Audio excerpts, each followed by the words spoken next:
চলতি বছরের এপ্রিলে ইরানের আকাশে যুক্তরাষ্ট্রের একটি অত্যাধুনিক F-15 যুদ্ধবিমান ভূপাতিত হওয়ার ঘটনাকে কেন্দ্র করে মার্কিন গোয়েন্দা মহলে তীব্র বিতর্ক ও চাঞ্চল্যের সৃষ্টি হয়েছে।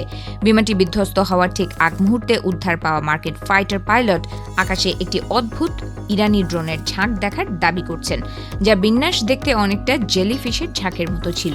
ওই পাইলটের এই বিস্ফোরক বয়ানের পর মার্কিন প্রতিরক্ষা বিশেষজ্ঞদের ধারণা, তেহরান হয়তো যুদ্ধক্ষেত্রে সম্পূর্ণ নতুন এবং পূর্বে অজানা কোনো ড্রোন কৌশল ব্যবহার করেছে। মার্কিন সংবাদ মাধ্যম CNN-এর একটি বিশেষ প্রতিবেদনে এই চাঞ্চল্যকর তথ্য সামনে আনা হয়েছে। ঘটনাটি ঘটে চলতি বছরের এপ্রিলে, যখন ইরানের সঙ্গে সংঘাত চলাকালে একটি মার্কিন F-15 যুদ্ধবিমান ইরানের আকাশে ভূপাতিত হয়। বিমানটিতে থাকা পাইলট ও অস্ত্র ব্যবস্থা কর্মকর্তা দুজনেই ইজেক্ট করে বেরিয়ে আসতে সক্ষম হন। পরে তাদের উদ্ধারে মার্কিন বাহিনী অভিযান চালায়। তবে দ্বিতীয় ক্রু সদস্যও একই ধরনের ড্রোনের ঝাঁক দেখেছিলেন কিনা তা এখনও নিশ্চিত হওয়া যায়নি। উদ্ধার অভিযানের সময় আরেকটি F-A-10 যুদ্ধবিমানও ভূপাতিত হয়, যদিও এর পাইলট নিরাপদে ইরানের আকাশসীমার বাইরে বেরিয়ে যেতে সক্ষম হন। মার্কিন গোয়েন্দা কর্মকর্তারা বর্তমানে তদন্ত করছেন রহস্যময় ড্রোনগুলোর সঙ্গে F-15 যুদ্ধবিমান ভূপাতিত হওয়ার কোনো সম্পর্ক ছিল কিনা। তবে তদন্তকে জটিল করে তুলেছে আরেকটি বিষয়। দুর্ঘটনার সময় পাইলট মাথায় আঘাত পেয়েছিলেন, ফলে তিনি যা দেখেছেন বলে দাবি করছেন তার নির্ভুলতা নিয়েও প্রশ্ন উঠেছে।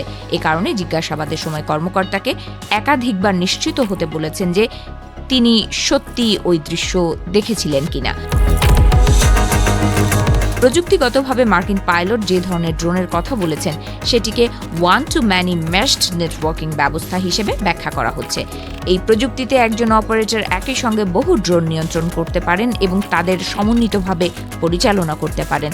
ইরানের কাছে এমন সক্ষমতা রয়েছে বলে মার্কিন কর্মকর্তাদের কোনো ধারণাই ছিল না, ফলে বিষয়টি এখন বিশেষ গুরুত্ব দিয়ে খতিয়ে দেখছে মার্কিন প্রতিরক্ষা সদর দফতর পেন্টাগন।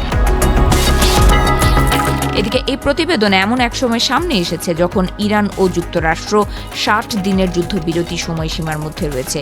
পারমাণবিক কর্মসূচি নিয়ে আলোচনা চললেও তেহরান স্পষ্ট করেছে যে নিষেধাজ্ঞা প্রত্যাহার, ইরানের সার্বভৌমত্বের প্রতি সম্মান, তেল রপ্তানির পথ স্বাভাবিক করা এবং লেবাননে ইসরায়েলি হামলা বন্ধের মতো বিষয়গুলো যে কোনো সমঝোতার অংশ হতে পারে। বিশ্লেষকদের মতে যদি পাইলটের দাবি সত্য প্রমাণিত হয়, তাহলে এটি ইরানের ড্রোন প্রযুক্তিতে একটি নতুন অগ্রগতির ইঙ্গিত হতে পারে। তবে এখনো পর্যন্ত মার্কিন কর্তৃপক্ষ এ বিষয়ে কোনো চূড়ান্ত সিদ্ধান্তে পৌঁছায়নি, তদন্ত অব্যাহত রেখেছে তারা।